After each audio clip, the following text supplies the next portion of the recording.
हरे कृष्णा मेरे प्यारे दोस्तों, कैसे हैं आप सब। हमारे पिछले एक वीडियो में हमने जगन्नाथ जी की अनन्य भक्त साल्वेग जी के बारे में बात की थी, जो धर्म से मुसलमान होते हुए भी भगवान जगन्नाथ के प्रति पूर्णतः समर्पित थे। तो दोस्तों, आज हम बात करेंगे और एक यवन भक्त की, जिनका नाम था हरिदास खान। तो देर ना करते हुए, अगर आप इस चैनल पे नए हैं तो सब्सक्राइब कर दीजिए, लाइक शेयर कमेंट कर दीजिए। अब चलते हैं हमारी कहानी की तरफ। यशोहर जिले में एक छोटा सा गांव था बुडन। इस गांव में एक गरीब मुस्लिम परिवार रहता था। इसी परिवार में हमारे भक्त हरिदास खान जी का जन्म हुआ था। अब इसे पूर्व जन्म का संस्कार कहें या कृष्ण कृपा, उनकी श्रद्धा बाल्यकाल से ही हरिनाम जपने में थी। किशोर होते ही उन्होंने वैराग्य ले लिया, गृह त्याग कर दिया और बनग्राम के समीप जंगल में कुटीर बनाकर रहने लगे। वो बड़े ही शांति प्रिय और धैर्यवान साधु थे। क्षमा उनका गुण था तो निर्भयता उनके आभूषण थी। उनकी आवाज में बड़ा ही माधुर्य था। वो प्रतिदिन 3 लाख हरिनाम का जप करते थे। है ना कमाल की बात। जाप भी वो धीरे धीरे नहीं बल्कि ऊंचे आवाज में करना पसंद करते थे। किसी ने एक दिन उनसे पूछा कि महाराज, क्या भगवान को कम सुनाई देता है जो आप इतने जोर जोर से जाप करते हैं, या अन्य कोई कारण है? तो हरिदास जी बोलते हैं कि यह हरिनाम बड़ा ही अलौकिक है। इसका श्रवण मात्र भी प्राणी को इस नरक से मुक्त कर देता है। मैं इसी कारण इसका जाप उच्च स्वर से करता हूँ कि इस निर्जन वन में जितने भी जीव जंतु हैं और वातावरण में जितने भी प्रकार के अदृश्य कीट पतंग हैं, सब इसका श्रवण करें और भव से पार हो जाए। हरिदास जी की ये बात सुनकर वो व्यक्ति संतुष्ट होकर चला गया।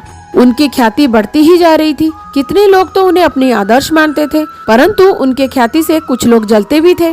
तो इनमें रामचंद्र खान नाम का एक जमींदार था, जिसको हरिदास जी की ख्याति बिल्कुल ही पसंद नहीं थी। तो उसने उनकी साधना और कीर्ति को नष्ट करने के लिए एक षड्यंत्र रचा और एक वेश्या को धन का लालच दिया। वेश्या तो धन दीवानी थी ही, उसने तत्काल सहमति दे दी। रूप और सौंदर्य की साक्षात मूर्ति उस वेश्या ने श्रृंगार किया और रात्रि के समय हरिदास जी की कुटिया में आ पहुंची। अब हमारे हरिदास जी तो भगवान की आराधना में लीन थे। उनका मनोहर रूप देखकर वेश्या उन पर आसक्त हो गई। एक तो उसका उद्देश्य भी ऐसा ही था, ऊपर से हरिदास जी की तेजस्वी मुखमुद्रा से उसके मन में काम का विकार आ गया। वो निर्लज होकर रात भर उनके साथ कुचेष्टाएं करने की प्रयास करती रही। रात्रि भर वो वेश्या हरिदास जी के समाधि भंग करने का प्रयास करती, परंतु सफल ना हो सकी। प्रातः काल होने पर वो वहाँ से चलने के लिए तैयार हुई। तभी हरिदास जी समाधि से बाहर आए और बोले कि देवी, मैं क्षमा चाहता हूँ। समाधिस्थ होने के कारण मैं आपसे बातें ना कर सका। कृपया बताएं आप किस प्रयोजन से आई थी। ये सुनकर वो कुछ ना बोली और मुस्कुराते हुए चली गई। ऐसे ही 3 रात तक वो लगातार आती रही और अपनी प्रयास करती रही, परंतु वो साधु किंचित मात्र भी अपने तप से नहीं डिगे।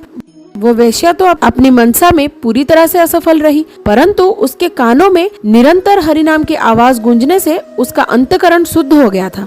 वो चौथी रात्रि भी आई। हरिदास जी उस वक्त भी भगवान की आराधना में लीन थे।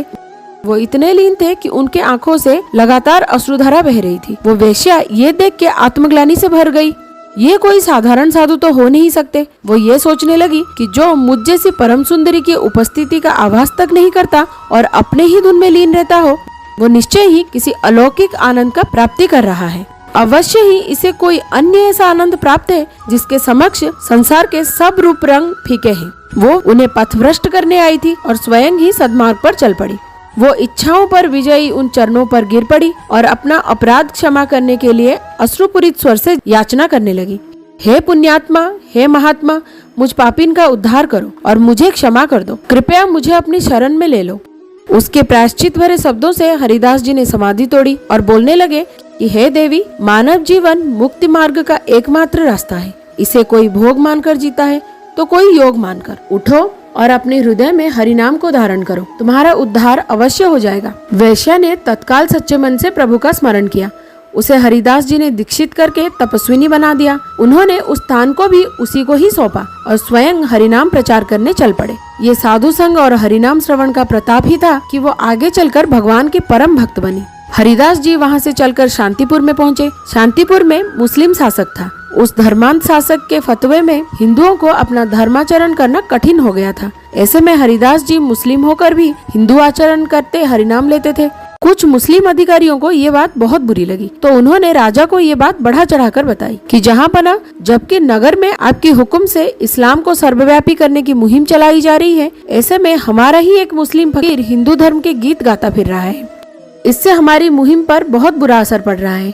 उस फकीर को सजा न दी गई तो हिंदू जरूर ताकतवर हो जाएंगे। ये सुनकर राजा ने तत्काल ही हरिदास जी की गिरफ्तारी का हुक्म दिया। उन्हें पकड़कर जेल में डाल दिया गया। ये खबर आग की तरह हरिदास जी के भक्तों में फैली। सब बड़े दुखी हुए और उस राजा की सर्वत्र निंदा होने लगी। इधर हरिदास जी जेल में भी हरिनाम का जाप करते थे। जेल में अन्य बंदी भी उनके भक्त हो गए। स्थिति काबू से बाहर होती देखकर अधिकारियों ने मुकदमा चलाई। उन्हें अदालत में काजी के सामने लाया गया तो काजी बोलते हैं, हरिदास, तुम बड़े भाग्यों से मुसलमानों के घर में जन्मे, फिर भी हिंदुओं के देवता का नाम लेते हो, उन्हीं जैसा आचरण करते हो। हम तो हिंदू घर का पानी भी नहीं पीते। ये महापाप तुम ना ही करो तो बेहतर है, क्योंकि इसके लिए तुम्हें जहन्नुम के आग में भी झुलसना पड़ सकता है। अब तुम कलमा पढ़ लो तो तुम्हारे सारे पाप धुल जाएंगे। तो हरिदास जी कहते हैं कि काजी साहब, इस संसार का मालिक तो एक ही है। उसकी दृष्टि में मानव के अलग अलग धर्म तो है ही नहीं। हमने ही लोगों को धर्म में बांट रखा है। वही श्रीहरि ने प्रत्येक मानव को यह अधिकार दिया है, वो जिस नाम से चाहे उनकी आराधना कर सकता है। जब उस अल्लाह भगवान की दृष्टि में मैं अपराधी नहीं हूँ तो आपके अनुसार मैं कैसे अपराधी हुआ? तो गुस्से में काजी बोलते हैं कि ये अपराध ही है और तुम्हें इसकी सख्त सजा मिलेगी। या तो तुम कलमा पढ़ो या फिर सजा के लिए तैयार रहो। तो हरिदास जी बोलते हैं कि कोई किसी मानव को धर्म बदलने के लिए बाध्य नहीं कर सकता। ये तो मानव की अपनी दृष्टि होती है कि वो किस दृष्टि से अपने प्रभु को देखता है। आप मुझे जो भी सजा देंगे वो मुझे मंजूर है, परंतु इस देह का टुकड़े टुकड़े भी कर देंगे तो भी मैं हरिनाम छोड़ना स्वीकार नहीं करूंगा। तो क्रोध में काजी ने उन्हें ये सजा सुनाई कि इसके गुनाहों के लिए इसको 22 बाजारों में घुमाओ और इतने बेत लगाओ कि इसकी सांसें ही इसका साथ छोड़ दे। हुक्म की तामील हुई। हरिदास जी को घुमाते हुए बाजारों में बेत लगाए जाने लगे।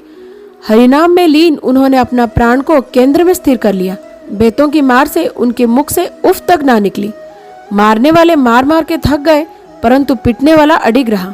क्योंकि उन्होंने अपने प्राण केंद्र में स्थिर किए थे, इसीलिए सिपाहियों को लगा कि शायद वो मर चुके हैं और उन लोगों ने उन्हें गंगा नदी में फेंक दिया। परंतु जिसका जीवन का डोर स्वयं जगन्नाथ ने पकड़ी है, से भला कौन मार सकता है? वो चेतन होकर जीवित ही गंगा से बाहर निकल आए। अधिकारियों ने जब ये सुना तो वो भयभीत होकर हरिदास जी के चरण पकड़ लिए और क्षमा याचना करने लगे। इसी समय कृष्ण रूप स्वामी श्री चैतन्य महाप्रभु नवद्वीप में हरिनाम की अमृत बरसा रहे थे। हरिदास जी भी वहीं पहुँच गए और महाप्रभु के साथ हरिनाम लेते रहे।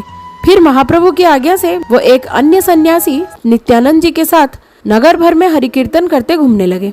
फिर वो पुरी में आ गए और पूरी जिंदगी वहीं कुटिया बनाकर रहने लगे। संत हरिदास यवन ने हरिनाम के भक्तों की संख्या असंख्य कर दी थी। उनके अनगिनत शिष्य थे। वो उन भक्तों में से थे जो अपने साथ साथ समस्त मानव जाति के उद्धार में प्रयासरत रहे और अपनी शत्रुओं को भी हरिनाम की दीक्षा दी। तो दोस्तों, ये कहानी हम यही खत्म करते हैं। हमारे अनन्य भक्त हरिदास जी की कहानी आपको कैसी लगी कमेंट सेक्शन में बताइएगा जरूर। मिलते हैं अगले वीडियो में और एक नई कहानी के साथ। तब तक के लिए हरे कृष्णा।